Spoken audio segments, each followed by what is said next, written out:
In the quiet of the evening, when the day has finally surrendered to rest, imagine yourself being carried back through time, drifting slowly through centuries until the present fades away. The roads beneath your feet change from stone and asphalt to dirt tracks worn by cartwheels and footsteps. The air grows cooler, touched with wood smoke, the scent of damp earth, and the faint tang of livestock nearby. You have arrived somewhere in the Middle Ages, in a time when life was slower, darker, and defined by cycles of the seasons. Here, food was not what it is today, not abundant or varied, not polished by technology or science. Food was uncertain, often plain, sometimes harsh, and always at the mercy of nature's whims. And as we wander quietly into this world, we will explore why food, in many ways, simply did not taste as we would expect, why it lacked the richness or reliability of modern times, and why for so many, survival was always close to the edge. The first thing to notice is the simplicity.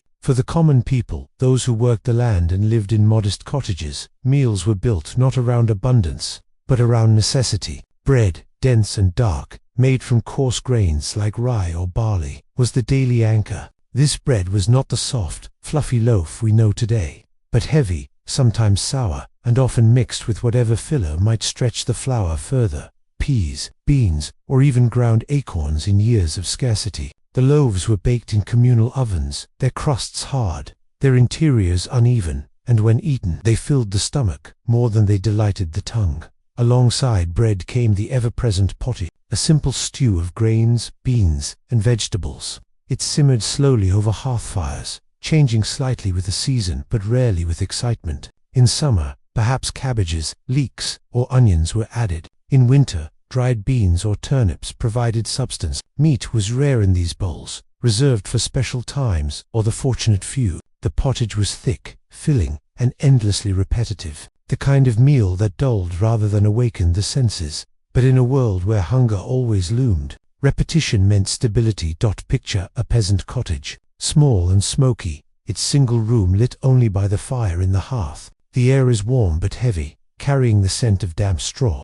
Animals kept close for warmth, and the earthy aroma of boiling stew. A wooden spoon dips into the pot, stirring the same meal as yesterday, and likely tomorrow. Children gather around, bowls in hand, waiting patiently, while outside, the fields stretch into the distance, their harvest months away. The rhythm of their lives, and the rhythm of their food, is dictated by patience, endurance, and the seasons. For those of higher station, food might seem at first glance more varied, more elaborate. Lords and ladies dined in halls lit by torches, seated at long wooden tables. The flicker of light on polished goblets and dishes created an atmosphere of grandeur.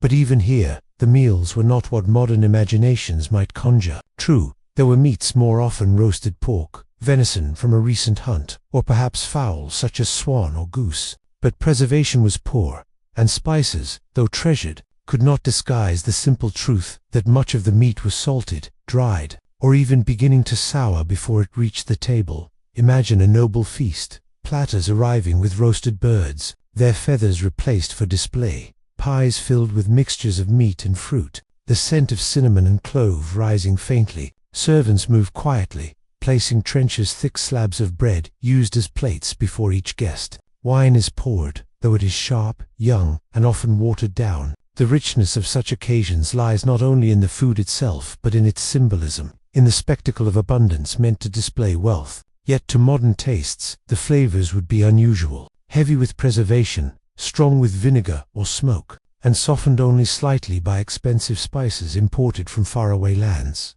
The reliance on preservation shaped everything. Without refrigeration, meat and fish had to be salted heavily, dried until tough, or smoked over wood fires until the flavor was more smoke than flesh. Cheese, sour and often pungent, was one of the few ways to make milk last. Butter, where it existed, was precious and sometimes reserved for cooking rather than spreading. Fruits and vegetables, while plentiful in certain seasons, were fleeting and rarely stored beyond the months of their harvest. To taste a fresh apple in winter, or a ripe berry in the cold months, was almost unthinkable. Instead, people relied on dried fruits, pickled vegetables, or simply did without until the cycle of the year came around again.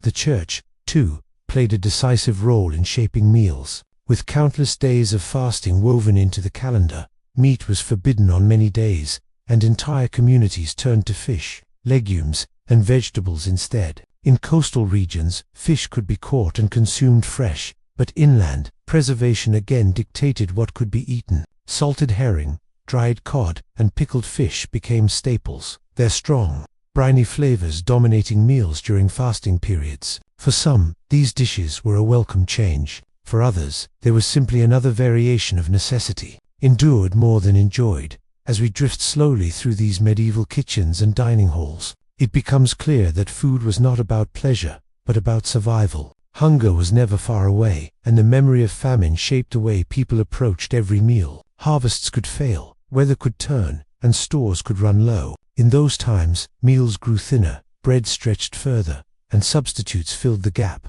Bark, roots, or whatever might provide sustenance found their way into the pot. The taste was secondary. The goal was simply to endure until the earth gave again. Yet even in such a world, moments of comfort existed. A loaf baked warm, eaten fresh from the oven. A rare egg, soft and golden. A cup of ale, brewed from barley, foaming gently in the dim light of an inn. These small pleasures punctuated the monotony, bringing a sense of warmth and humanity to otherwise difficult lives. In these moments, food was not only survival, but connection. A shared loaf between neighbors, a pot of stew offered to a weary traveler, a feast on a festival day when the community gathered to celebrate the passing of seasons. The texture of medieval dining was also shaped by its tools. There were no forks as we know them, only knives, spoons, and hands. Meals were eaten from wooden bowls, with trenchers of bread doubling as plates. At noble tables, fine pewter or silver might appear,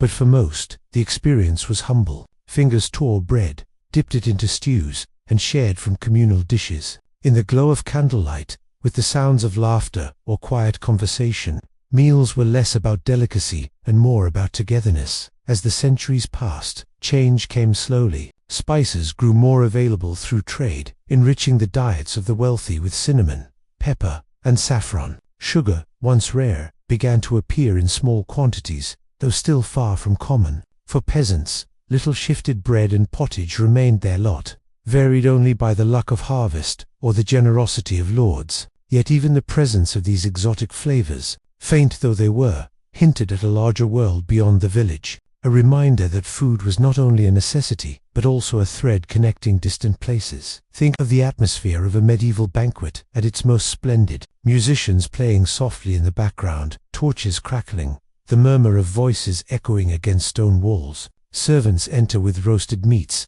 pies and pastries, each dish more a symbol than a feast. Nobles lean forward, their hands reaching to take what they desire, their cups raised in toasts. Yet beneath the grandeur, the flavors remain rooted in the limitations of the age. Salt, smoke, and the faint sweetness of dried fruit. The pageantry dazzles the eye, but the tongue still finds the same earthy persistence, and in the cottages, the hum of daily life goes on. The stewpot bubbles quietly, the children play near the hearth, and outside, fields rest under the watchful eye of the seasons. The simplicity continues, unchanged, steady. Life in the Middle Ages was a rhythm of endurance, and food reflected that rhythm in every bite, every sip, every slow, smoky meal. In the cool light of morning, the medieval household stirred to life, not with the aroma of freshly brewed coffee or toasted bread as we know today, but with the faint smoke of the hearth being coaxed back into flame. A servant or family member knelt at the ashes, blowing gently, feeding twigs and kindling, until at last a spark caught and warmth returned to the center of the room. The day began here, around the fire, because all meals, all sustenance, depended upon its glow. The first meal of the day was simple, often nothing more than a crust of yesterday's bread, perhaps softened in ale or water, maybe accompanied by a scrap of cheese if fortune allowed. It was not a feast, nor a moment of indulgence, but a quiet necessity before the labor of the fields or the duties of the household began. The medieval rhythm of eating differed greatly from the patterns familiar to us. There was no expectation of 3 balanced meals, no sense of snacks or convenience. Instead, the day was divided into just 1 or 2 main meals, timed according to light, work, and custom. For peasants, the largest meal often came in the middle of the day, when laborers needed strength to continue plowing harvesting, or tending animals. A pot of pottage reheated from the previous night, or a loaf broken among the family, was enough to sustain them until evening. The evening meal, smaller and more subdued, might close the day with the same humble fare. Variety was not the aim. Consistency was survival. In towns and villages, the sound of bells from the church marked not only the hours of prayer, but also the rhythms of meals. Prime, terce, sext, and none. These were the times that shaped daily life. The bell at sext ringing near midday often signaled the time to eat, and in the hush of early evening, as vespers approached, the final meal of the day would be taken before night closed in, and darkness made further labor impossible. There were no late suppers by candlelight, no casual grazing into the night. Once the light faded and the fire burned low, the household turned to rest. The church calendar also wove its influence tightly around the dining table. Fasting days were frequent and numerous, restricting the consumption of meat, dairy, and sometimes even eggs. For many weeks of the year, particularly during Lent, the diet became narrower, relying heavily on fish, vegetables, and legumes. To modern ears, the idea of so many fasting days might sound bleak, yet for medieval people it was woven into the fabric of life. Fasting was both a spiritual discipline and a communal rhythm, shaping expectations and practices alike. The flavor of the year was as much liturgical as it was seasonal. On feast days, however, the tables told a different story. When the church permitted, or when festivals arrived, food became an occasion for joy, and even the simplest households tried to mark the occasion with something more. A chicken roasted, a pie baked, a little honey or spice added to a dish. These small luxuries transformed an ordinary day into one remembered. In villages, festivals brought the community together,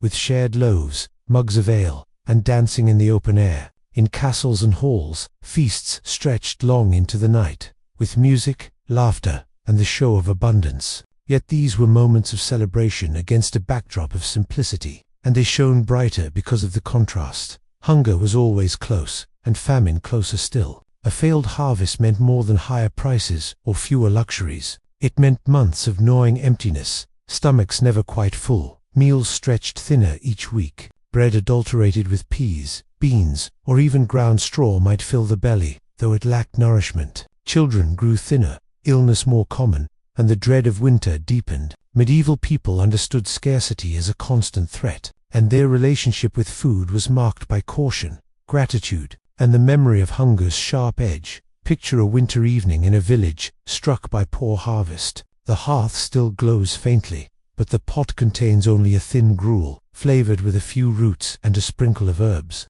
The family gathers quietly, their breaths visible in the cold air, their eyes tired. Each spoonful is measured, each bite savored not for its pleasure but for its presence. Beyond the walls of the cottage, snow lies heavy on the fields, the barns are nearly empty, and the animals thin. It is a scene repeated across countless communities, a reminder that food was never guaranteed, but always uncertain, always precarious. Yet alongside hardship came ritual, and ritual offered comfort. In noble halls, dining was ceremony, with each course served according to order, each guest seated according to rank. The meal was not only sustenance but theater, a performance of hierarchy and wealth. Scribes recorded menus, cooks prepared elaborate displays, and the presence of rare spices proclaimed power. A roasted peacock, served with its feathers reattached, was less about flavor and more about spectacle. The food may not have been to modern taste, but it impressed, and in a world where reputation mattered, the impression was everything. Even among common folk, ritual shaped the act of eating. Grace was said before meals, bread was broken with care, and food was shared in patterns learned through generations. Meals were occasions of togetherness, and though the food was plain, the company brought meaning. In an age when survival depended on community, sharing a bowl of stew or passing a loaf across the table was a gesture of trust and belonging.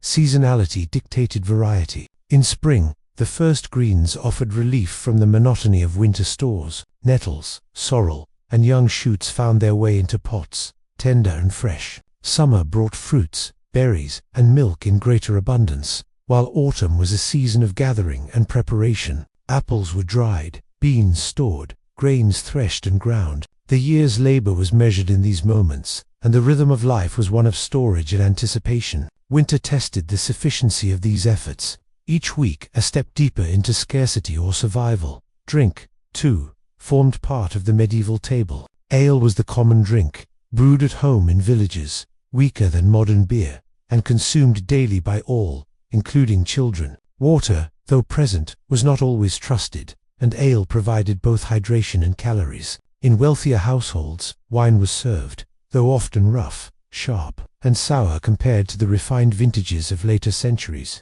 Flavored with spices, herbs, or honey, these drinks were less about indulgence and more about necessity, woven into the diet as reliably as bread. As you walk slowly in imagination through a medieval town, you might see bakers carrying loaves from communal ovens, their crusts dark, their interiors dense. The air is filled with the scent of smoke, grain, and sweat. A fishmonger calls out near the river, his wares glistening though already touched with the sharpness of preservation. A brewer stirs her vat, steam rising as barley and water mingle. These are the sounds and smells of sustenance, the quiet industry of survival.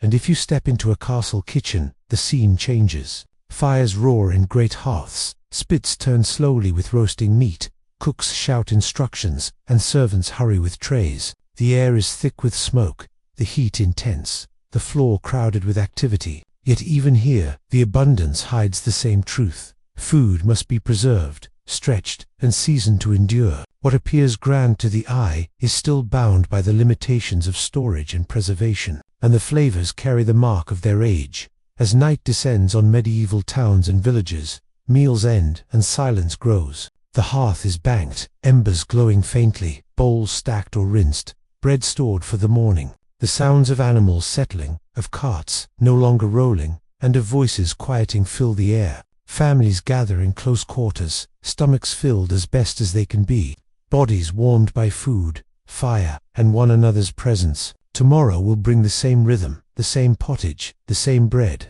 and the same enduring cycle. Food in the Middle Ages, then, was not a celebration of taste, but a reflection of life itself, harsh, uncertain, repetitive, yet softened by ritual, community, and the occasional joy of feast or festival. To eat was to survive, and to survive was enough.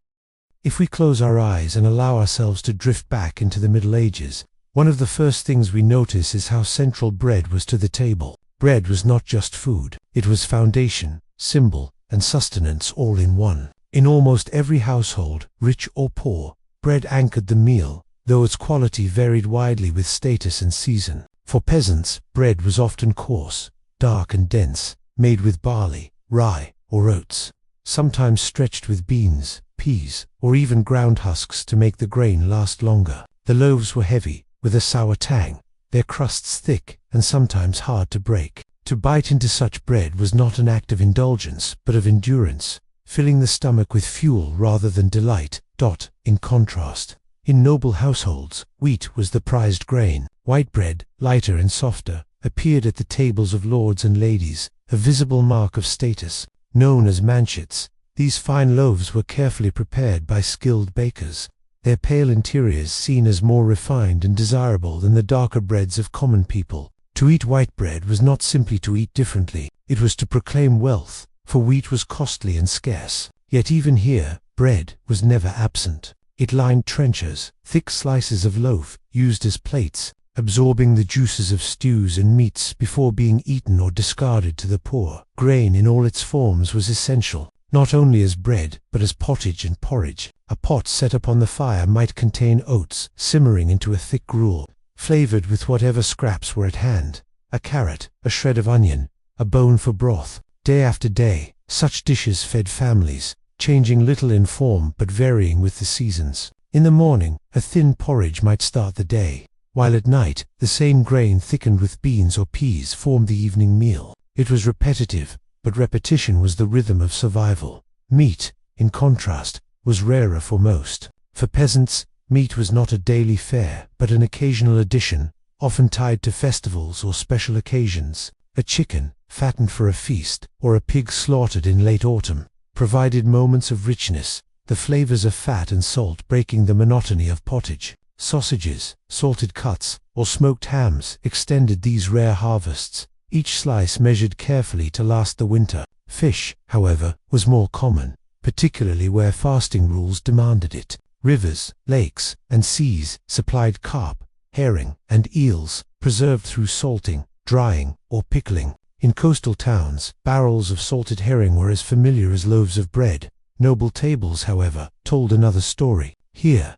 meat was not only sustenance but spectacle. Venison from the hunt, roasted boars, swans, and peacocks were served in abundance, though their taste might surprise us. Without the freshness we expect, much of this meat was heavily salted, spiced, or sauced to mask preservation. Still, the presence of such creatures signaled power and wealth, for hunting rights were reserved for the elite, and exotic meats dazzled guests. The flavor mattered less than the impression, and the impression was grandeur. And then, there were spices. To imagine medieval food without spices is to miss the peculiar character of noble dining. Cinnamon, cloves, nutmeg, ginger, and pepper, carried from distant lands along slow and perilous trade routes, became the jewels of the kitchen. A sprinkle of cinnamon over meat, a dash of pepper into a sauce, a blend of sweet and savory, unfamiliar to our palates. These were marks of refinement, extravagance, and status. A dish might be both sweet and heavily spiced,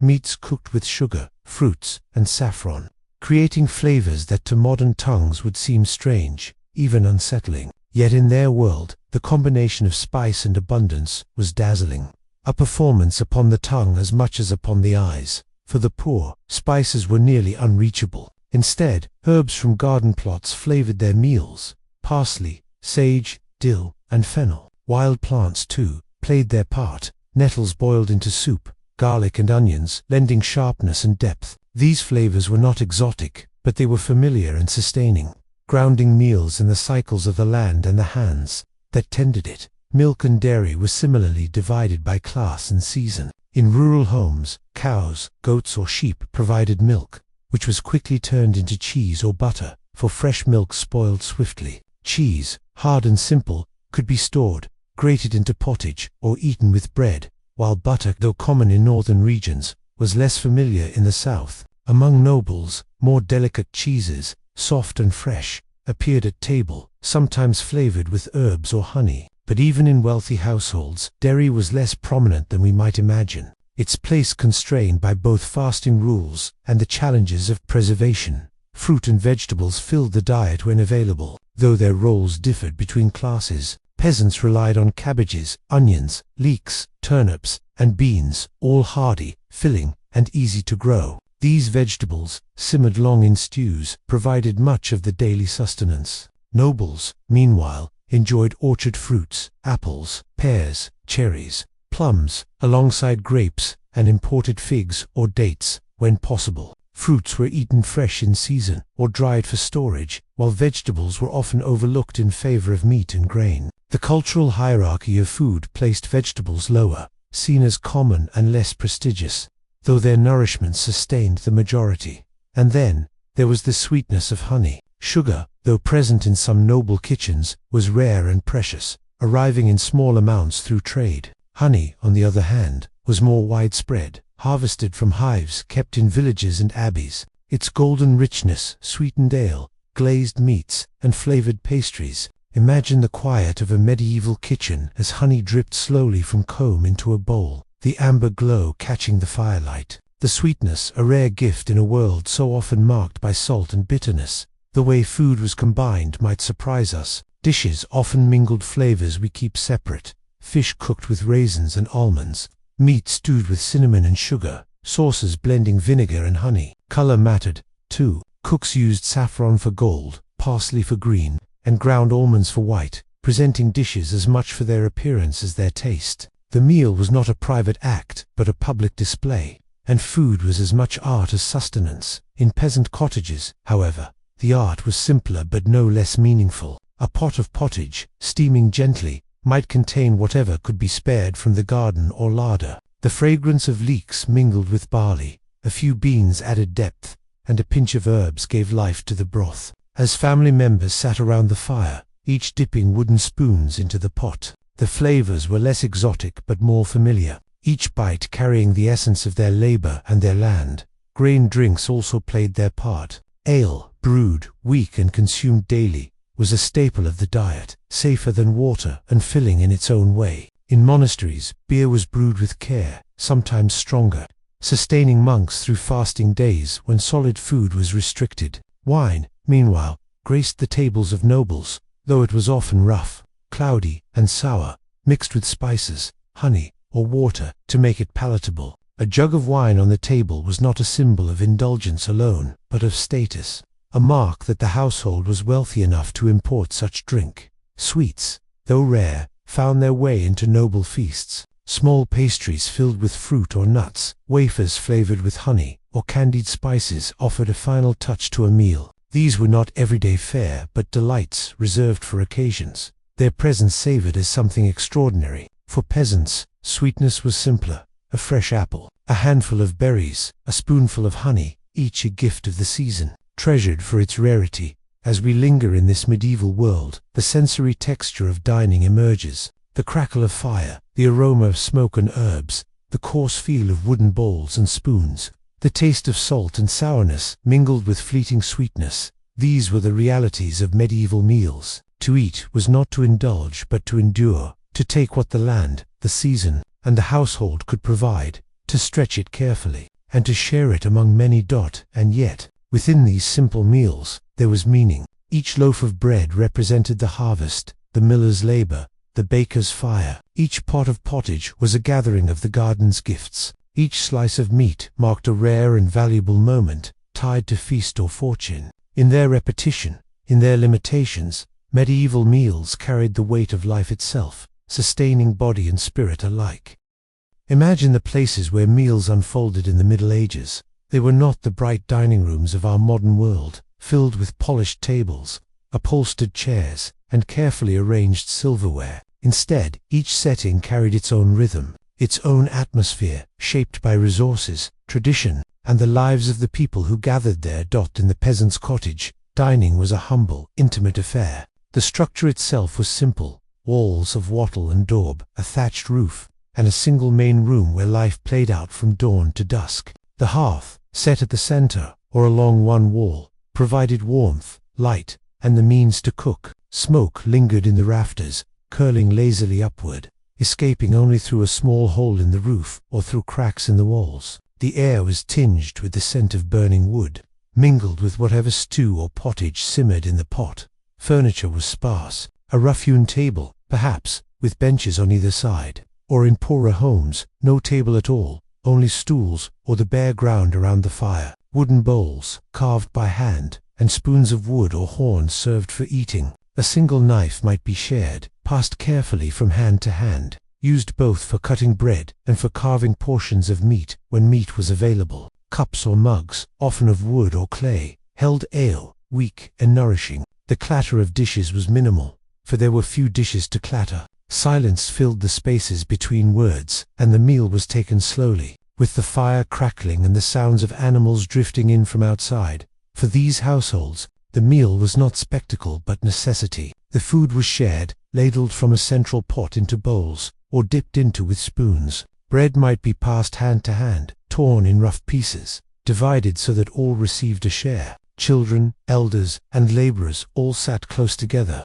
The order of seating determined less by formality than by habit and practicality. Grace might be said, simple and brief, a reminder of gratitude in the face of scarcity. Then, as the fire warmed the room and shadows deepened with the fading day, the meal sustained them for another stretch of labor and life. In monasteries, the rhythm was different, solemn and ordered. Meals were taken in the refectory, a long hall lined with wooden tables and benches. The walls, plain and unadorned, echoed faintly with the sounds of movement, but were subdued by the silence expected of the brothers or sisters who gathered there. Food was plain: bread, vegetables, cheese, and fish, but it was served with care, in measured portions, each monk or nun receiving what was allotted, no more, no less.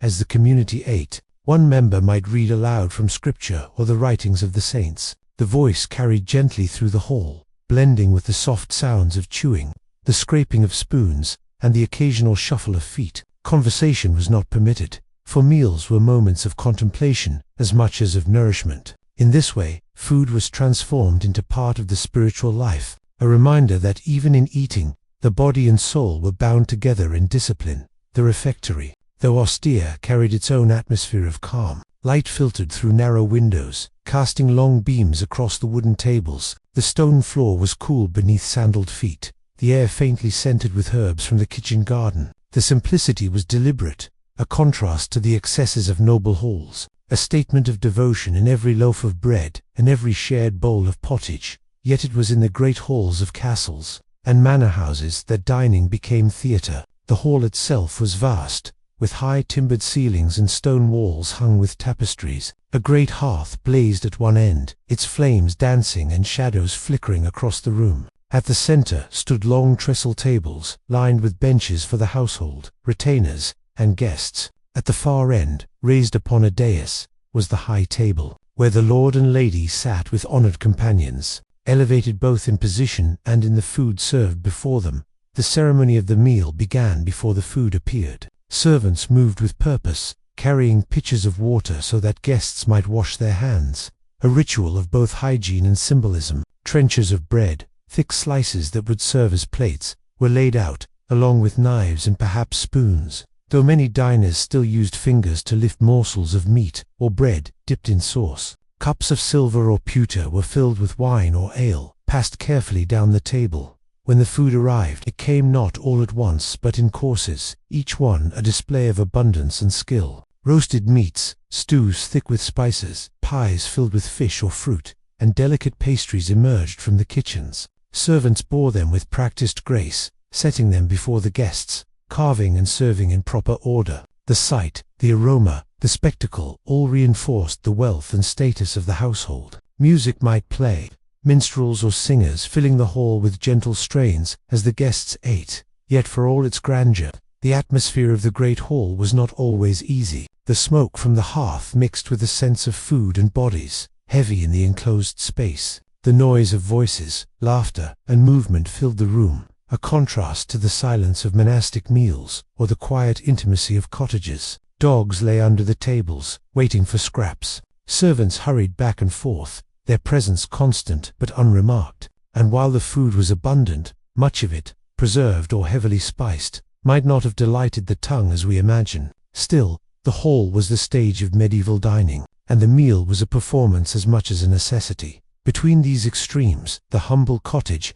the austere monastery, and the splendid hall, lay the daily reality of townsfolk. In the homes of merchants and artisans, meals combined practicality with modest comfort. Tables were sturdier, dishes more plentiful, and food varied by trade and fortune. A cobbler's family might enjoy bread, cheese, and ale, with an occasional fish from the market, while a wealthy merchant might dine on imported spices, fine wines, and fresh fruits. The dining room, if one existed, was modest, but it reflected the growing middle life of medieval towns, a life shaped by trade, craft, and the rhythm of markets. Don't matter the setting, meals were deeply social. They gathered people together, reinforcing bonds of family, community, or hierarchy. In cottages, the family drew close around the fire. In monasteries, the community was reminded of its unity in silence. In halls, the display of hierarchy and wealth bound lord and vassal, guest and host. Eating was not a solitary act, but a shared experience, one that wove individuals into the larger fabric of their society.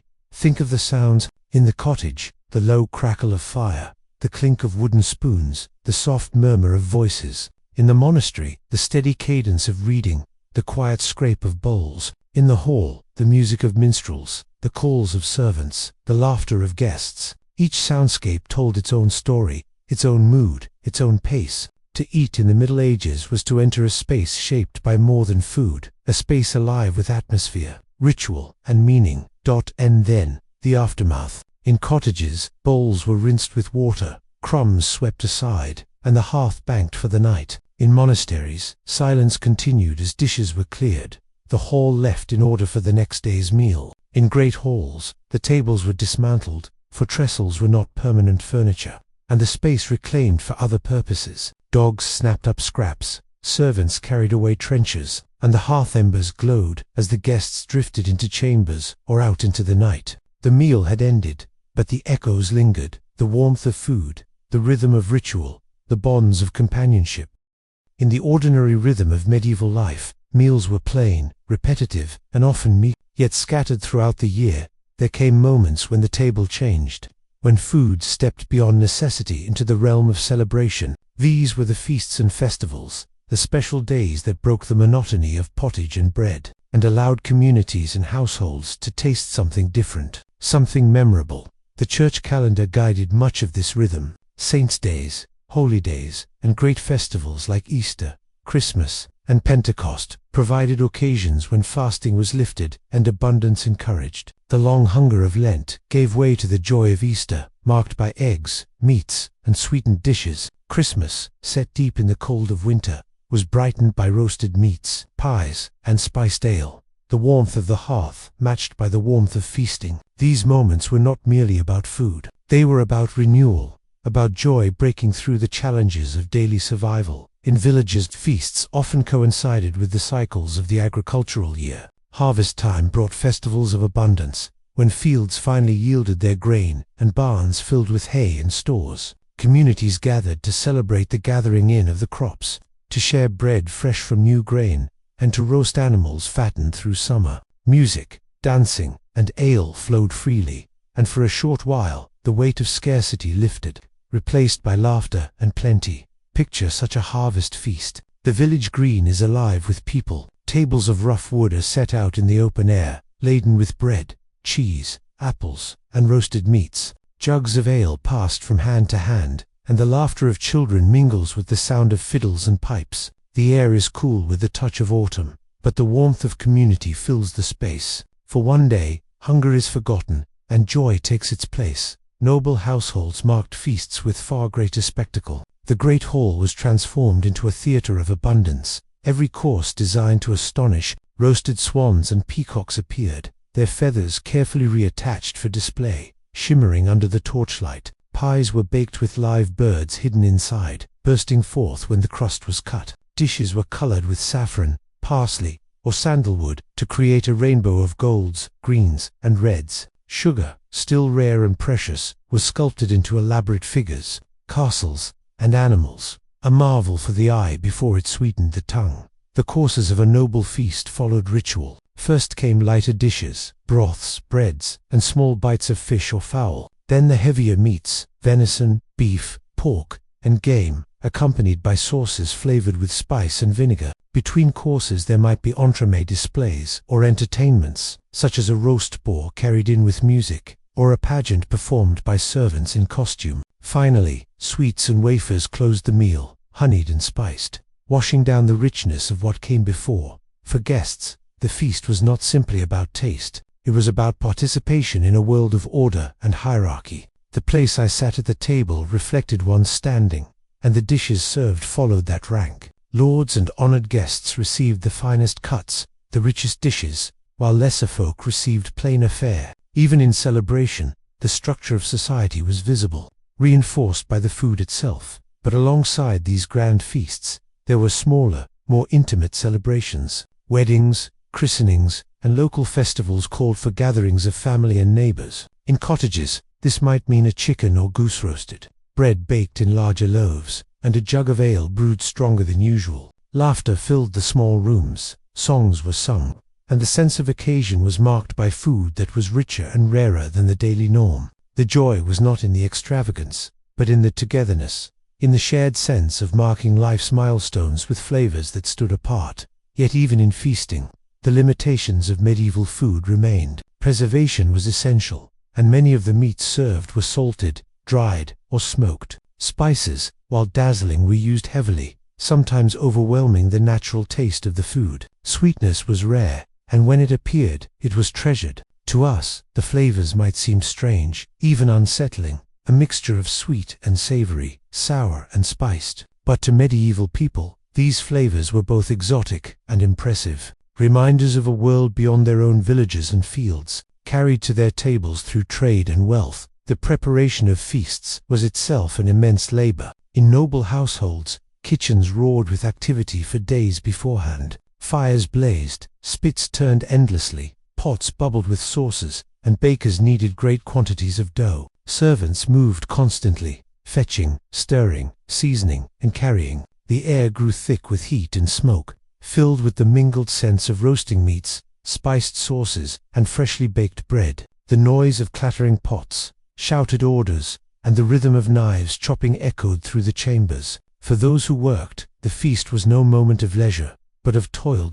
In monasteries, feasts took on a more restrained form. Though bound by rules of simplicity, abbeys marked great festivals with foods richer than their daily fare. Fish, cheese, fruits, and on rare occasions meat, were brought forth, and the silence of the refectory might be lifted to allow conversation. Even here, the sense of occasion was clear. Food was more than nourishment. It was a sign of divine blessing, a reflection of the joy and solemnity of holy days. The contrast between feast and fast was central to medieval life. To endure weeks of sparse, meatless meals made the arrival of a feast all the more joyous. To live on coarse bread and thin pottage made the taste of roasted meat and spiced wine seem miraculous. Scarcity made abundance sweeter, and the memory of hunger made plenty all the more meaningful. Feasts glowed brightly against the backdrop of monotony, treasured not only for what they offered in the moment, but for how they lingered in memory.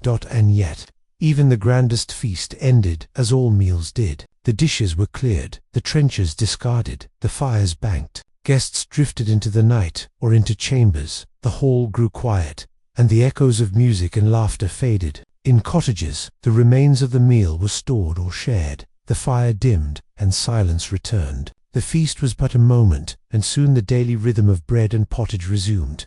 Imagine yourself at such a feast. The hall glows with torchlight, shadows dancing on stone walls. The air is warm, filled with the scent of roasted meat and the sweetness of spice. Music drifts through the air, soft and melodic. Around you, voices murmur, laughter rises and falls, and the clatter of cups and plates punctuates the atmosphere. Before you is a trencher of bread, stained with juices. Beside it, a cup of wine. You lift a morsel to your mouth, tasting flavors unfamiliar, sharp with spice and softened with honey. For a moment, you are part of something larger, a celebration, a ritual, a memory in the making. And then, as the night deepens, the hall quiets, the fire burns lower, the servants clear the tables, and the guests drift away. You step out into the cool night air, the stars above, the echo of music still in your ears, the taste of spice still on your tongue. The feast has ended, but its glow lingers, a bright spark against the long stretches of simplicity.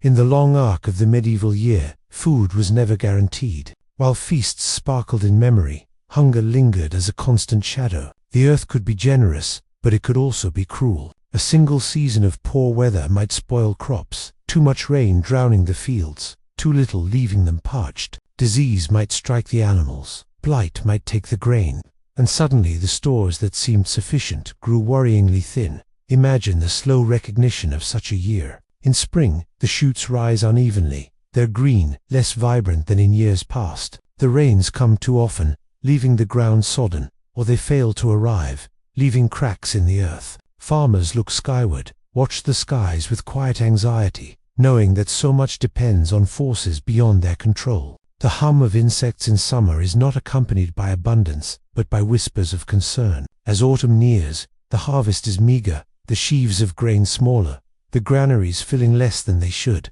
A hush falls over the community, the knowledge that the winter ahead will not be easy. In such years, meals grew thinner. Bread was stretched with less grain, sometimes mixed with barley, rye, or even ground acorns to make it last. Pottage became more watery, more dependent on what wild greens could be gathered from the hedgerows or forest edges. Meat, once occasional, became rare, kept for the sick or the very young. The weight of hunger did not always come suddenly, but slowly.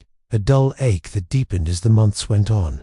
The rhythm of scarcity was familiar to medieval people. Fasting seasons had trained the body to endure, but enforced hunger was something else. It arrived uninvited, unwelcome, lingering like a chill that would not lift. In cottages, mothers portioned out food carefully, making certain that children ate enough, even if it meant their own bowls were less full. Neighbors shared what little they could, aware that survival was often collective. The warmth of community softened the edge of want, though it could never erase it entirely. Picture a winter evening in such a time. The cottage is dim, the fire small, the pot over the hearth nearly empty. A thin broth simmers, its scent faint. more water than substance. A crust of bread is divided among the family, each portion small, each mouthful precious. The children sip slowly, savoring each taste. Outside, the wind rattles the shutters, the cold pressing in. Inside, silence reigns, broken only by the occasional crackle of the fire.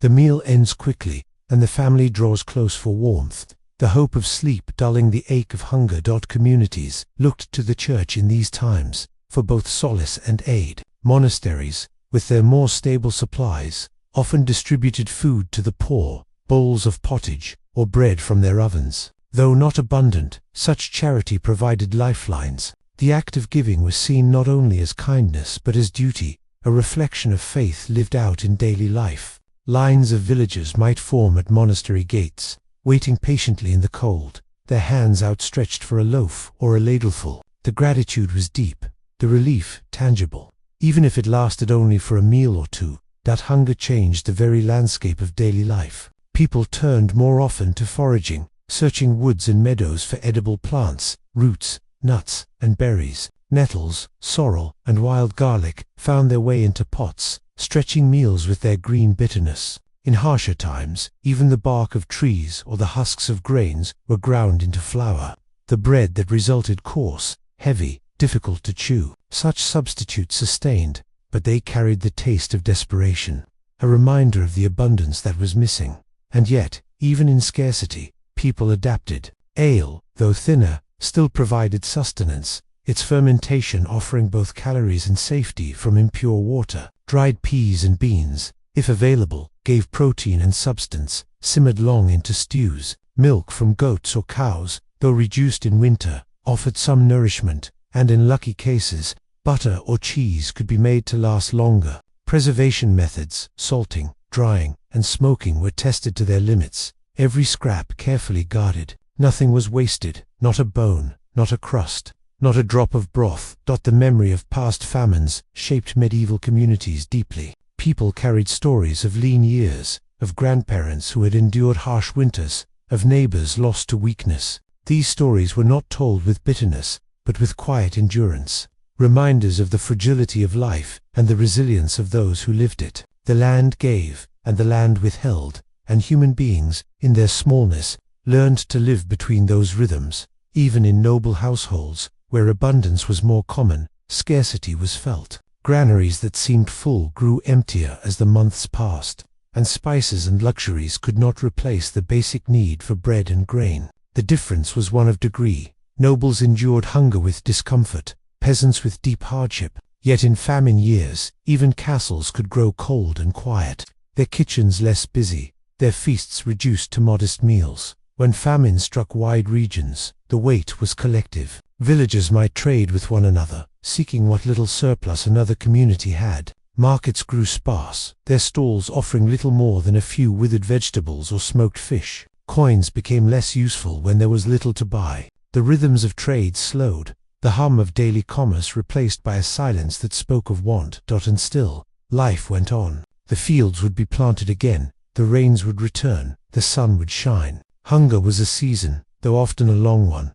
and people lived with the hope that the next year would be better. That hope was itself a form of nourishment, carrying communities through the long, lean months. Picture the return of spring after such a winter. The snow melts, the first green shoots appear, the air grows softer. In cottages, the pottage gains color once more, herbs and young greens added to the pot. The bread, though still coarse, tastes fresher. The ache of hunger eases, replaced by a cautious relief. Songs return to the fields as farmers work the soil, planting with renewed hope.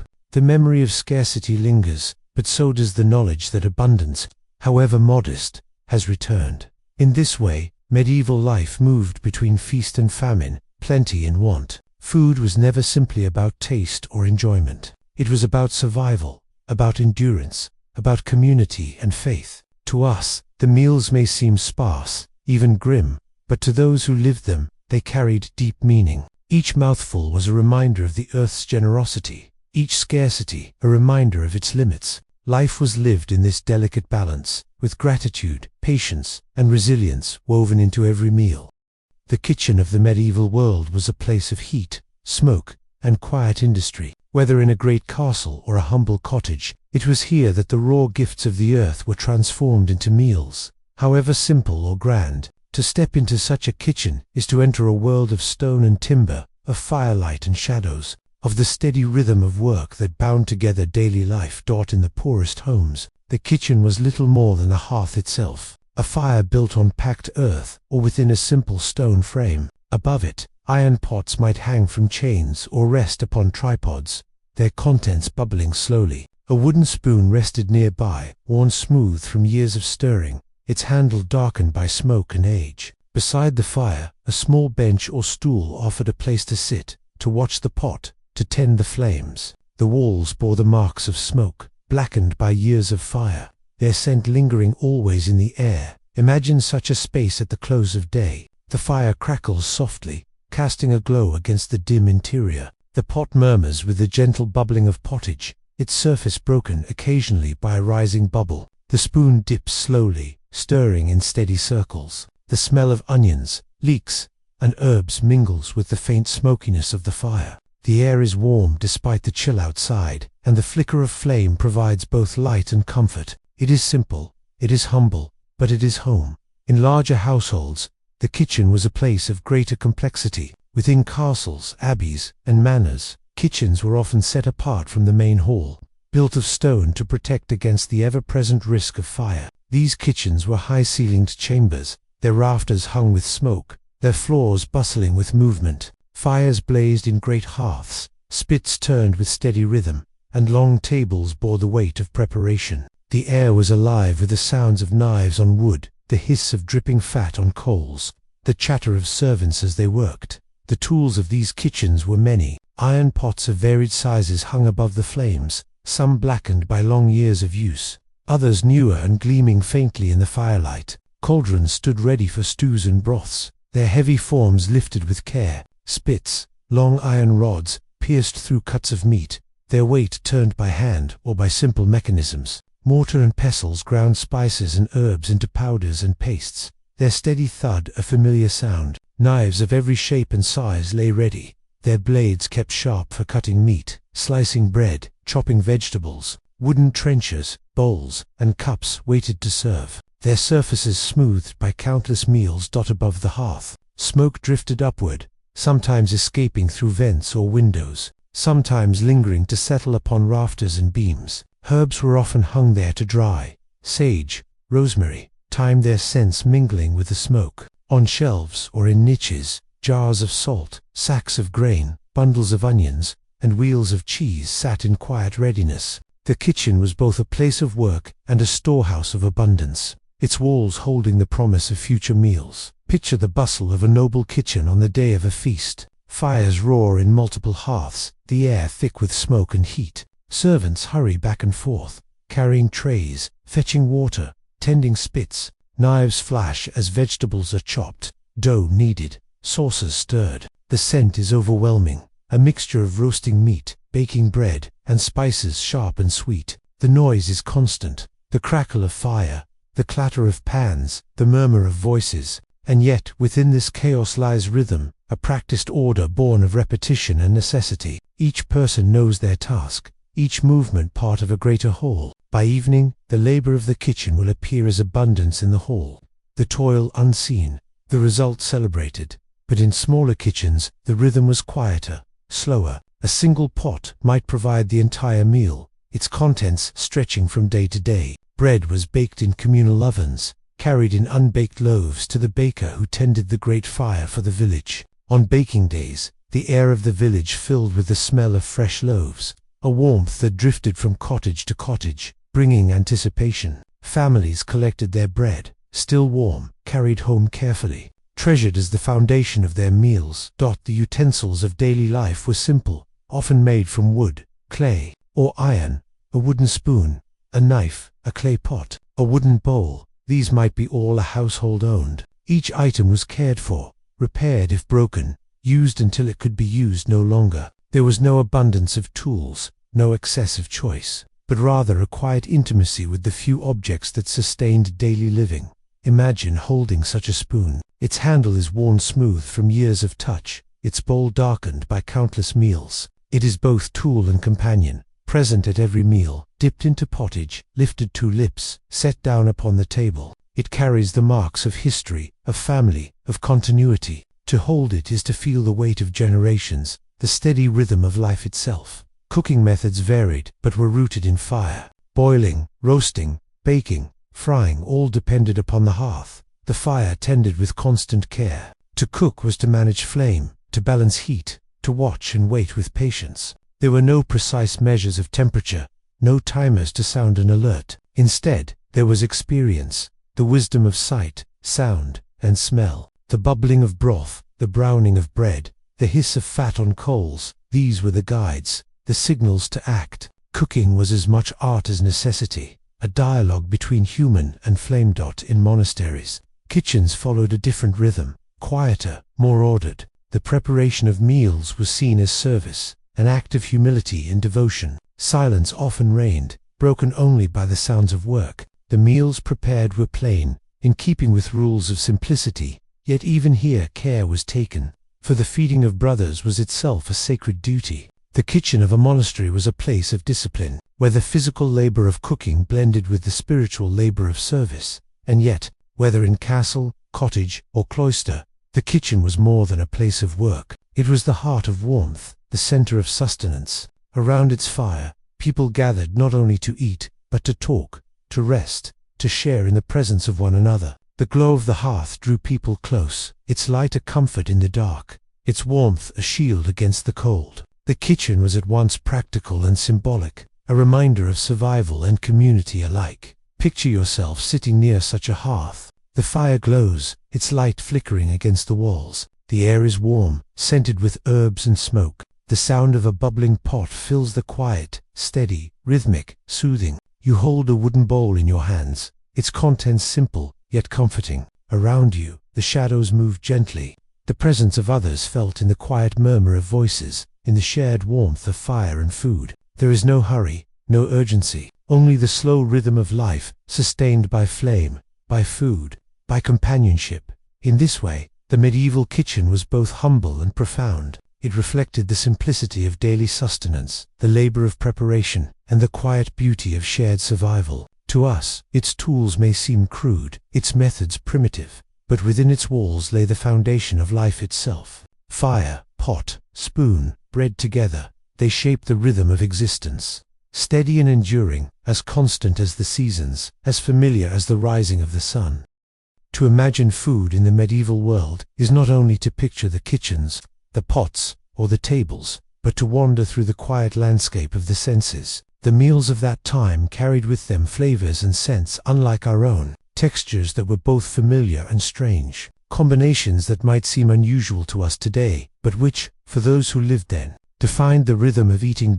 Taste was not an isolated experience. It was woven together with smell, with touch, with sight, with sound. The bite of bread, the sip of ale, the spoonful of pottage, each carried a weight beyond its flavor. They were shaped by hunger, by expectation, by the company of others, by the flicker of firelight, by the season of the year. To describe taste in medieval times is to describe a whole atmosphere, a quiet tapestry of life unfolding with each mouthful. Consider bread, the foundation of medieval food. To bite into a loaf of coarse rye or barley bread was to taste the very earth itself. The flour, dark with bran, carried a nutty bitterness, a heaviness that filled the mouth. The texture was dense, sometimes crumbly, sometimes almost chewy, depending on the grain in the oven. A thin crust gave way to a damp, solid crumb, each bite both sustaining and plain. When eaten with cheese, the salt of the dairy softened the bitterness. When dipped in broth, the bread absorbed the liquid,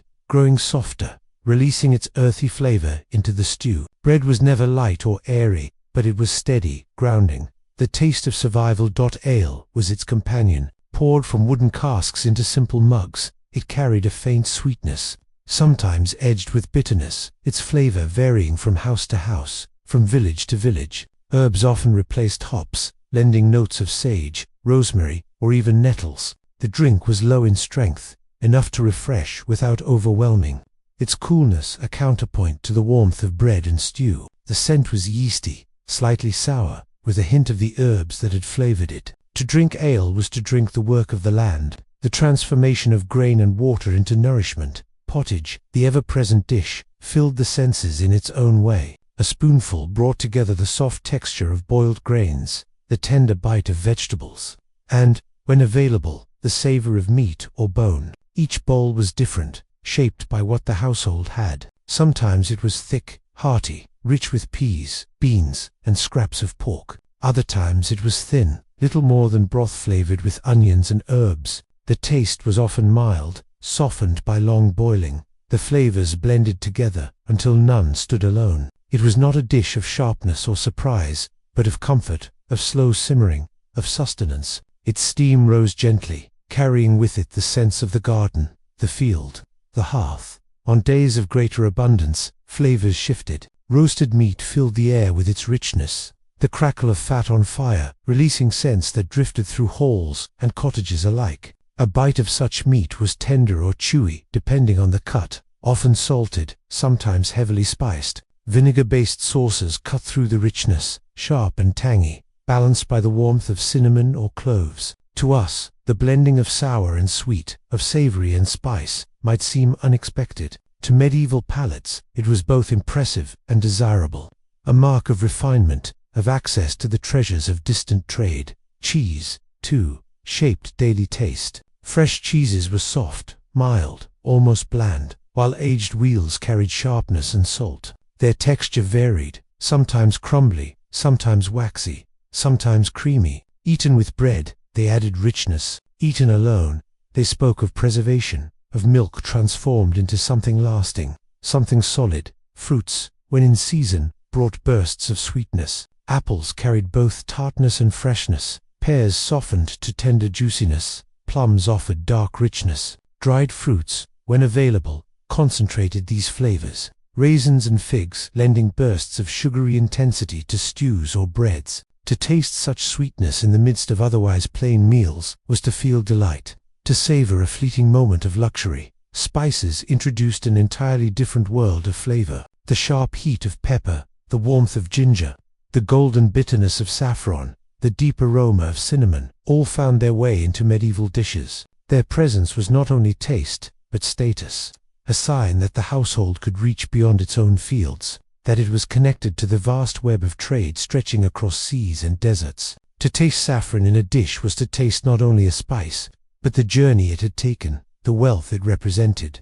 Smell was inseparable from these experiences. The scent of roasting meat, the sweetness of baking bread, the sharpness of vinegar in sauces, the herbal greenness of pottage, all filled the air of kitchens and halls. The smoke of the hearth clung to everything, blending with these scents into a tapestry that was uniquely medieval. Entering a hall at mealtime meant stepping into this mingling of aromas, a sensory signal that nourishment was near. Textures, too, played their part. Bread that was dense and heavy, meat that was sometimes tough, stews that were soft and yielding, porridge that was thick and sticky. Each mouthful brought with it not only taste, but feel. Fingers often touched food directly, breaking bread, tearing meat, dipping into sauces. Wooden spoons carried stews to the mouth, their surfaces rough against the lips. Trenchers of bread, used as plates, softened under the weight of sauces, eventually eaten themselves, their texture transformed by the meal they had borne. Sight added its own quiet dimension.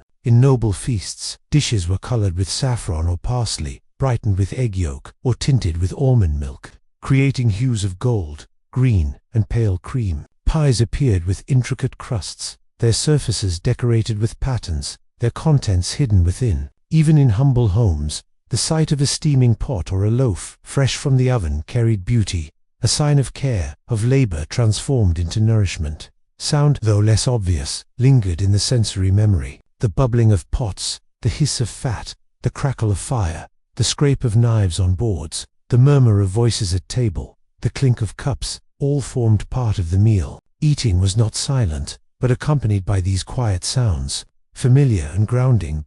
And always, hunger sharpened the senses. Flavors that might seem dull to us were treasured, their plainness magnified by the body's need. A crust of bread tasted sweeter when one had waited for it, a spoonful of broth richer after a day of labor. Food was not only taste, but relief, not only flavor, but survival. Each sense was heightened by the knowledge that every mouthful mattered, Picture yourself seated at a long wooden table in a dim hall. Before you lies a trencher of bread, dark and solid. A servant places upon it a portion of stew, steaming gently, its aroma rising in the flicker of torchlight. You lift a wooden spoon, its surface worn smooth, and dip it into the stew. The taste is mild, soft, a blending of flavors without sharpness. You tear a piece of bread, dipping it into the broth, the texture yielding, the flavor earthy and grounding. A cup of ale rests at your side, cool, faintly bitter, refreshing. Around you, others murmur softly. The fire crackles, shadows dance. The meal is simple, but it fills the senses. It sustains. This was the world of medieval taste, plain yet complex, strange to us yet familiar to them, rooted always in the earth, in the fire, in the shared table. Food was not about excess or invention, but about continuity, about rhythm, about presence. Each flavor carried meaning, each scent spoke of labor, each texture reminded of life's fragility and endurance. It was a sensory landscape shaped by necessity, but enriched by community, by faith, by hope. In the medieval world, food was never only food. It was also belief, ritual, symbol. The act of eating was bound to the rhythms of the church, to the teachings of faith, to the unseen connection between body and spirit. To sit at a table was not only to feed hunger, but also to take part in a greater pattern, a quiet weaving of the sacred into the everyday. The calendar of the church was a calendar of meals. Days were divided not only by work and rest, but by fasting and feasting, by abstinence and indulgence. Ordinary days carried their plain fare, but the holy days, the seasons of penance, the moments of celebration all marked themselves upon the table, shaping what was eaten, how it was prepared, and why it was shared. Fasting was perhaps the most constant thread. For much of the medieval year, restrictions shaped the diet. Meat from four-legged animals was often forbidden during fasts, leaving fish, vegetables, and grains to fill the gap.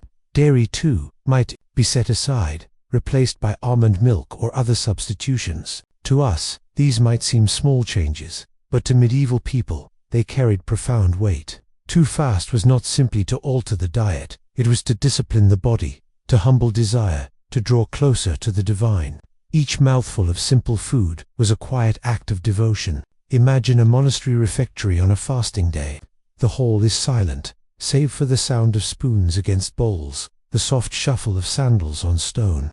The monks sit in long rows, each with a portion of vegetable pottage, perhaps flavored with herbs, perhaps accompanied by a crust of bread. A reader recites from sacred texts as the meal unfolds, the words of scripture mingling with the scent of steaming stew. The food is plain, the atmosphere restrained, yet beneath it flows a deep current of meaning. To eat simply is to honor God, to restrain the body that the spirit may rise. Even for those outside the cloister, fasting days shaped the pattern of meals. Entire communities adjusted their cooking, their markets, their expectations. Fishmongers thrived during Lent, their stalls filled with salted herring, with fresh catches where water's allowed, with eels, with shellfish. Housewives altered their pots, setting aside meat, turning instead to vegetables, to beans, to peas. Kitchens grew inventive, creating dishes that imitated meat or dairy using plant-based ingredients, so that the table might still carry variety even within restriction. And yet, fasting was not only about scarcity, it was also about rhythm, the ebb and flow of desire and restraint. For after fasting came feasting, and the joy of abundance was heightened by the memory of plainness. A feast day did not arrive in isolation. It was preceded by days of waiting, of anticipation, of meals that asked for patience. When at last the feast came, it was not merely food on the table, but the release of longing, the celebration of endurance, the joy of permission granted. Feasts were more than indulgence. They were symbols, mirrors of heavenly abundance, glimpses of the eternal banquet promised by faith. In noble halls, great spreads of roasted meats, of pies, of sugared confections, of spiced wines, carried not only the delight of taste, but the weight of meaning. They proclaimed generosity, they reflected divine blessing, they honored the saints, they marked the holy seasons. To dine in such a hall was to take part in a ritual of celebration, one that reached beyond the senses into the realm of the sacred. Picture Christmas in a medieval manner. The hall is decked with greenery, holly and ivy draped across beams. The hearth burns brightly, its warmth spreading through the stone chamber. On the tables lie roasted geese, their skins golden, pies filled with venison, dishes of dried fruits softened in wine. Spiced ale is poured, its aroma rich with cinnamon and cloves. The lord and lady preside, their guests gathered in warmth and merriment. Yet beneath the laughter and the music lies the sense that this abundance is more than earthly pleasure. It is a reflection of divine joy, a celebration of the birth of Christ, a reminder that food, too, can carry spiritual meaning. Easter, too, brought its own symbolic foods. After the long fast of Lent, after weeks of plain meals, the return of meat, of eggs, of dairy, was not merely a change of flavor. It was a symbol of resurrection, of renewal, of life emerging after absence. To crack an egg at Easter was to taste not only nourishment, but hope. To pour milk into the pot once more was to feel restoration, the body refreshed as the soul rejoiced. Even the simplest foods carried symbolism. Bread, for instance, was more than daily sustenance. It was a mirror of the holy, a reminder of the bread broken at the Last Supper, of the body of Christ offered in the Eucharist. Each loaf, each crust, carried within it echoes of the sacred, so that to eat was not only to live, but to participate in a mystery beyond comprehension. Wine, too, though rarer for the poor, bore its own weight, recalling the blood of Christ, transforming even ordinary drinking into a symbolic act. The act of sharing food was itself sacred. Hospitality was praised, generosity lauded, for to feed the hungry was to honor God. A bowl of pottage given to a beggar, a loaf shared with a stranger, a place at table offered to the traveler. These were not merely acts of kindness, but acts of faith, reflections of the belief that in feeding others, one might also feed the divine. The table was never only for oneself, but always, in some measure, for the other. The language of food infused sermons and writings. Preachers spoke of the soul as needing nourishment, of virtue as bread, of sin as spoiled meat. To hunger was to be reminded of dependence upon God. To thirst was to long for righteousness. Meals became metaphors, teaching tools, ways to make the invisible visible, the spiritual tangible. And yet, for all its symbolism, food remained grounded in the everyday. The bread that carried sacred meaning was also the bread that filled bellies. The fast that brought spiritual discipline also brought physical hunger. The feast that mirrored heavenly joy also brought earthly delight. The sacred and the ordinary were never separate, but woven together, as tightly bound as grain in the sheaf, as inseparable as flour and dough. Imagine again a village churchyard during a festival. The bells ring, their tones carrying across fields. Villagers gather, dressed in their best, their faces bright with anticipation. After the service, tables are set outdoors, laden with loaves, with cheese, with roasted meats, with jugs of ale. Children run among the benches, laughter mingling with the clatter of cups. The air carries the scent of roasting, of greenery, of flowers strewn on the ground.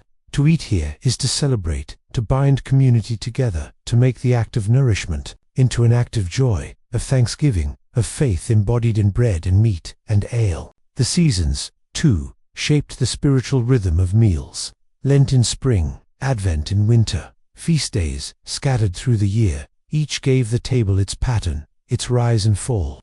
Just as the land moved through cycles of planting and harvest, so the church moved through cycles of fasting and feasting, of plainness and abundance. The body followed these rhythms as naturally as the fields followed the sun. At times, food even entered the realm of miracle. Saints were said to provide loaves that never diminished, wine that never ran dry, meals that fed hundreds from what should have fed only a few. Such stories were not about the food itself, but about the divine generosity it symbolized, the reminder that God could provide where the earth seemed lacking.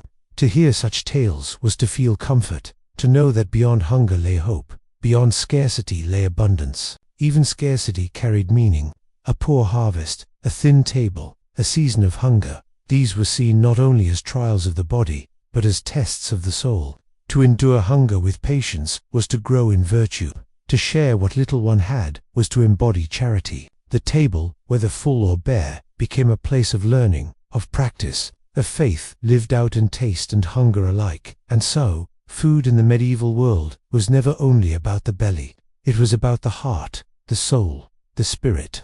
To eat was to live, yes, but also to believe. Each loaf, each cup, each fast, each feast, carried within it a meaning beyond itself, a gentle reminder that life was not only sustained by bread, but also by mystery. To understand medieval food, one must step quietly into the kitchen itself, the place where raw ingredients were transformed into meals, where fire and hand worked together to create nourishment. The kitchen was not only a room, but a world of heat and smoke, of stone and timber, of clatter and quiet labor. To linger here is to sense the pulse of medieval life, steady, rhythmic, unhurried. In a peasant cottage, the kitchen was often no more than the hearth, set at the center or side of the main living space. A stone or clay fireplace, sometimes no more than a fire on packed earth, served as the heart of the home. Around it gathered not only meals but warmth, light, and life itself. Above, a hole in the roof, or a simple wooden chimney, allowed the smoke to drift upward, though often it lingered, filling the air with haze, clinging to rafters, settling into clothing and hair. The smell of wood smoke became inseparable from daily life, a quiet perfume that marked the very identity of home. Pots hung from iron hooks, suspended over the flames, their surfaces blackened by soot, their handles worn smooth by use. Some pots rested on simple tripods, nestled among the embers, where heat rose steady and gentle. Wooden spoons stirred, their bowls darkened with age, their handles polished by hands. The crackle of fire, the bubbling of stew, the hiss of dripping fat formed the soundtrack of cooking. These sounds were constant companions, as familiar as the voice of a loved one, as steady as the turning of days. In wealthier households, kitchens were separate rooms, sometimes even separate buildings, to keep smoke and heat away from the living quarters. Here, great hearths spanned entire walls, wide enough for several cooks to work at once. Spits turned slowly, carrying whole animals over the fire, the meat browning, the fat sizzling as it fell onto glowing coals. Boys or servants turned the spits by hand, or later by clever contraptions, using weights or even dogs walking on treadmills. The work was steady, requiring patience, requiring attention. The floor of such kitchens was stone or packed earth, worn by countless footsteps. Tables stood ready for chopping, kneading, mixing. Knives lay upon them, their blades plain, their edges sharpened often. Mortar and pestles ground spices, herbs, and grains into powders and pastes. Jars of salt, precious and necessary, stood close at hand. Wooden buckets carried water from wells, their handles damp, their weight steady in the arms. Shelves and pantries lined the walls, holding baskets of onions, garlic, beans, and dried peas. Barrels stood filled with salted fish or meat, their lids heavy, their contents carefully preserved. Strings of herbs hung drying from beams, their scents lingering faintly in the air. Sage, thyme, rosemary. The kitchen was both a place of immediate fire and of long keeping, a balance of present and future. Bread was prepared in these spaces with ritual care. Dough was kneaded upon wooden boards, the rhythm of pressing and folding steady and almost meditative. The yeast of the air, or the leaven saved from a previous loaf, gave life to the mixture, filling it slowly with breath. Ovens, often shared by entire villages, glowed with heat, their stone walls absorbing fire until they were ready to bake. Women carried their loaves to these ovens, marked them with cuts or symbols to identify each, and slid them in with long paddles. The scent of baking bread filled lanes and fields, drifting softly on the breeze, a promise of sustenance soon to come. In noble kitchens, the work was multiplied. Cooks prepared not only stews and roasts, but intricate pies, sauces, and confections. Pastry dough was rolled and shaped, sometimes plain, sometimes decorative, forming crusts to hold savory or sweet fillings. Sauces were mixed with spices, each measured carefully, each chosen to balance sour with sweet, hot with cool. Sugar, when available, was used sparingly, transforming simple fruits or nuts into delights. The kitchen of a great hall was a place of bustle, of many hands, of coordinated rhythm, each person contributing to the larger whole. And yet, even in the largest kitchens, the atmosphere was not hurried in the way we might imagine. The pace was set by fire, by boiling, by roasting, by the slow work of hand and hearth. Time stretched differently here. A stew simmered for hours, filling the air with its steady scent. A spit turned steadily, its work gradual and even. Dough rose at its own pace, not hurried, not forced, but guided by the life within it. Cooking in the medieval kitchen was a matter of patience, of attention, of presence. Light in these kitchens came from the fire itself, from narrow windows, from torches or candles when needed. Shadows danced on stone walls, flickered across beams, played upon the surfaces of pots and knives. The glow of embers illuminated hands at work, faces bent in concentration, the gentle movement of spoon or knife. It was not bright light, but soft, shifting, alive. The kitchen was also a place of learning, where children watched their elders, where skills passed quietly from hand to hand. A daughter learned to stir pottage, to add herbs at the right moment, to test bread for readiness. A son watched the turning of spits, the salting of meat, the cleaning of fish. Knowledge was rarely written down, but lived, embodied, transmitted by doing. To stand in the kitchen was to stand in a lineage, a chain of memory stretching back through generations. Smells defined the space. The sharpness of onions as they were chopped, the sweetness of carrots, the earthy scent of parsnips, the pungency of garlic, the smokiness of fish drying, the saltiness of pork curing, the musty sweetness of apples stored in barrels. The mingling of these scents created a tapestry that was both practical and comforting, a constant reminder of life sustained. Water was carried in heavy and vital, drawn from wells or streams, without pumps or pipes. Each bucket represented labor, each drop a treasure. To heat water was to plan, to tend the fire, to wait. Washing, boiling, steeping, all depended on this elemental effort. The sound of water poured into pots, of steam rising, of bubbling against iron. These were sounds of life unfolding, gentle and steady. Kitchens were not solitary. They were communal, places where several worked together, speaking softly, moving in rhythm. In noble houses, dozens might labor side by side. In humble cottages, family members shared the tasks. The act of cooking was not merely one person's work, but the weaving together of many hands, many attentions, many cares. And when the meal was ready, the kitchen quieted. Pots were lifted, platters carried, dishes brought forth. The fire dimmed slightly, embers glowing steady. The room exhaled, its work complete,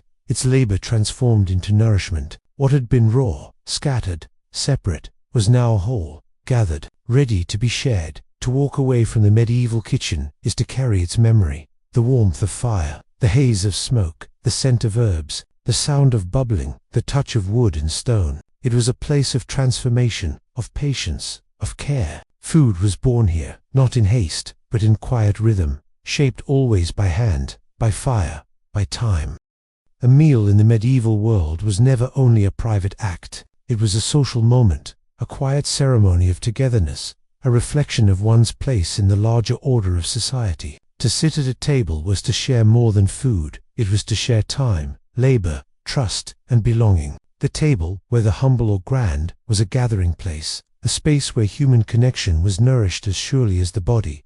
In the cottages of peasants, meals unfolded in simplicity. A single wooden table, rough-hewn and sturdy, stood at the center of the room, or in some homes, a board laid across trestles, taken down when not in use. Around it sat the family, perhaps on benches, perhaps on stools, perhaps on the very floor. A pot of pottage was set in the center, steaming gently, its aroma filling the space. Wooden spoons dipped in.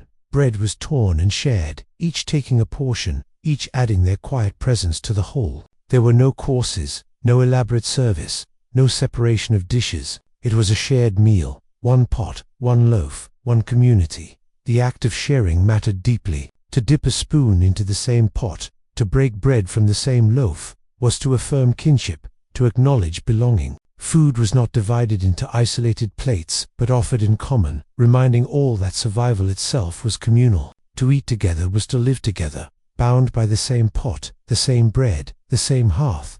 In larger households, in the halls of nobles, the table became a stage of ritual. Long trestle tables were set in rows, covered with linen cloths when wealth allowed, spread with trenchers of bread to serve as plates. The lord and lady sat at the high table, elevated slightly, their position a symbol of order, of hierarchy, of responsibility. Guests and retainers sat below, their places reflecting rank and favor. Seating was not random, but carefully chosen, each person's position reflecting their relationship to power.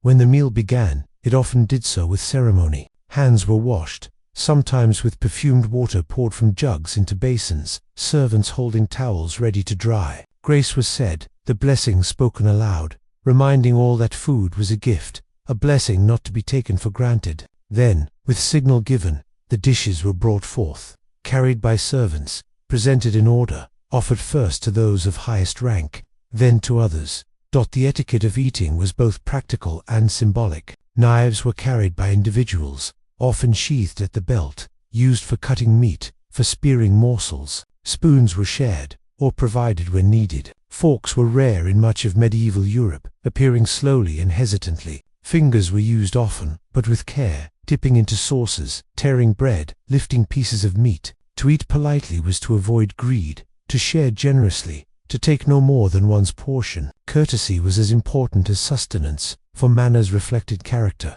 and character reflected honor. At noble tables, food was often served in courses, though the word meant something different than it does today. Several dishes were brought at once, set upon the table, to be shared among those seated together. Roasted meats, pies, stews, sauces, breads, fruits, each placed within reach, each sampled as desired. When the first set of dishes was finished, another might follow, bringing variety, abundance, spectacle. Music sometimes accompanied these meals, minstrels playing softly, their tunes mingling with the clatter of cups, the murmur of voices, the crackle of fire. Conversation flowed gently at table. In noble halls, it might concern politics, alliances, tales of hunting, matters of the estate. In humble cottages, it was more likely to be about the fields, the animals, the weather, the rhythm of daily life. Yet, in both, the table provided a space where words and food were shared together, where voices found harmony in the presence of others. Children learned at these tables. They observed how elders ate, how they passed dishes, how they gave thanks, how they refrained from waste. They absorbed manners not through lessons written on parchment, but through the quiet repetition of meals, through the watching of hands, the listening of ears. The table was a school of patience, of generosity, of humility. Hospitality was a central virtue. To welcome a guest with food was to show honor, to open the heart as well as the door. A traveler arriving at a cottage might be offered bread and ale, even if little remained. A noble entertaining guests might provide a banquet,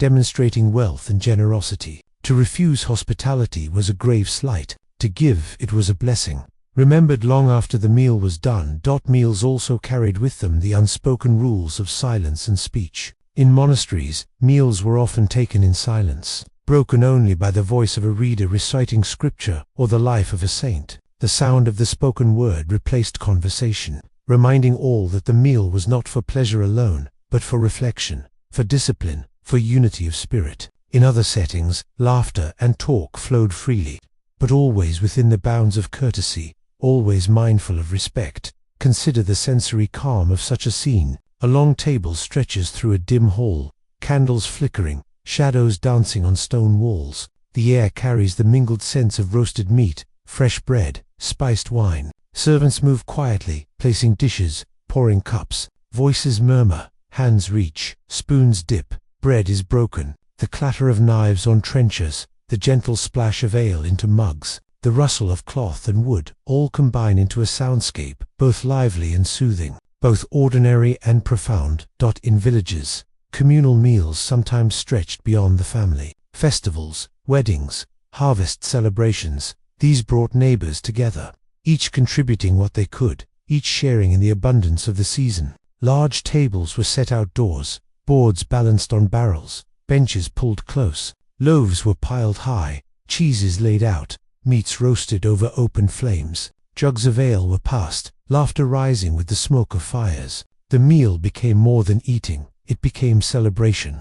Community woven through bread and song and story. At times, meals also carried solemnity. Funerals brought gatherings where food was shared in memory of the departed, a way of binding the living together in grief and comfort. The dishes might be simple, the mood subdued, but the act of eating together reminded all that life continued, that the bonds of community endured.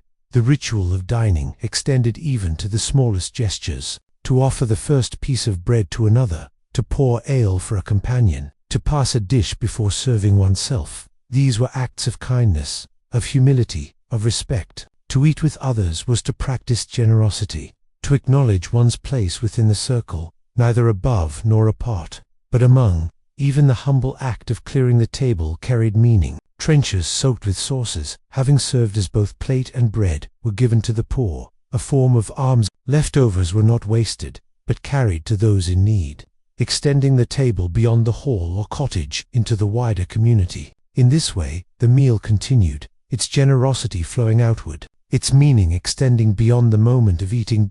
And when the meal ended, grace was spoken again. Thanks given, candles dimmed, benches pushed back, the table stood quiet, the dishes cleaned, the hearth glowing gently. What had been a moment of gathering now became memory, carried in the warmth of the body, the fullness of the heart, the bonds of kinship renewed. The medieval table, whether simple or splendid, was always more than wood and food. It was a place of encounter, of ritual, of meaning. To sit at it was to take part in something larger, something older, something enduring. The meal itself passed, but the sense of belonging, of presence, of shared life, that remained, carried into the quiet of night, into the labor of morning, into the endless turning of days. Food in the medieval world was never just about sustenance. It was about faith, community, memory, and the quiet endurance of human life. To trace the story of food across those centuries is to glimpse the rhythm of survival, the heartbeat of households, the rituals of devotion, and the patient weaving of days into years. Though the fare was often plain, often repetitive, it carried meaning far deeper than flavor. A loaf of bread was never only bread, it was the outcome of fields sown, of hands harvesting, of millstones grinding, of ovens glowing. A pot of pottage was never only stew, it was the joining of humble ingredients, the careful stretching of what was available, the warming of bodies at the end of long labor. Scarcity shaped the medieval table. Famine visited often, carried by crop failure, by harsh winters, by war. In those times, meals grew thinner, ingredients stretched, until they nearly disappeared. Yet even in hunger, people gathered. They shared what little they had, leaning on neighbors, on kin, on faith. Hunger, though bitter, was softened by community, by the shared burden of survival. Abundance, when it came, was celebrated with joy. Harvest festivals filled tables with roasted meats, baked pies, baskets of fruit, jugs of ale. Weddings, feasts, holy days. These were occasions when food became a symbol of blessing, of generosity, of life's fullness. Even those who lived with little could taste abundance in such moments, savoring it not only on the tongue, but in the heart. Carrying the memory into leaner days. Religion shaped the rhythm of eating. The calendar of the church marked days of fasting and feasting, guiding what could be eaten, and when. Abstaining from meat reminded the body of discipline, the soul of devotion. Breaking fast with eggs, fish, or simple grains became a spiritual act, a reminder that food was not for pleasure alone, but for connection with the divine. Festivals of saints, celebrations of Easter, Christmas, or Lent, each had its own foods, its own traditions, turning meals into rituals of faith. For the nobility, food displayed power. Feasts demonstrated wealth. Alliances were celebrated at table. Gifts of exotic spices or sugar showed prestige. Yet even amid spectacle, the act of dining together carried the same truth as in a cottage hearth. To share a meal was to share presence, to weave ties of trust. Behind the grandeur lay the same human need, to eat, to be nourished, to be connected. In monasteries, food was simplicity given dignity. Meals taken in silence, dishes plain but sufficient, reminded monks that eating was not indulgence, but discipline. Reading aloud during meals turned food into a meditation, the nourishment of the body paired with the nourishment of the spirit. In these refectories, we glimpse a profound serenity, the slow lifting of spoons, the murmur of a single voice, the glow of candles upon stone. Daily life revolved around food, even when it seemed dull or monotonous. Bread at nearly every meal, ale instead of water, pottage simmering endlessly, always changing, yet always the same. There was comfort in this repetition, a rhythm that mirrored the turning of seasons, the cycle of planting and harvest, fasting and feasting, life and death. When we imagine medieval kitchens, we see hearths glowing, pots hanging, smoke rising through rafters. We hear the crackle of wood, the hiss of boiling broth, the clatter of wooden spoons against iron pots. We smell the earthy aroma of beans, the sweetness of onions, the sharpness of garlic, the warmth of bread crust browning in the oven. These were the textures of daily life, the background music of centuries. Street food, too, had its place. Bakers sold warm loaves, vendors offered pies or roasted chestnuts, fishmongers displayed their catch, markets buzzed with trade, voices calling, coins clinking, the smells of spices, meats, and fresh herbs mingling in the air. To walk through such a market was to experience food as community, as livelihood, as connection to a wider world, and beyond Europe. The flow of food carried whispers of distant places, spices from the east, sugar from far fields, almonds and citrus brought across seas. Though rare, these goods reminded all who tasted them that the world was vast, connected by trade, by travel, by curiosity. Even the simplest table was touched, however faintly, by lands beyond sight. As centuries passed, tastes shifted, new ingredients arrived, new ways of cooking spread, yet the essence remained the same: food as the center of human life, humble yet profound, plain yet sacred.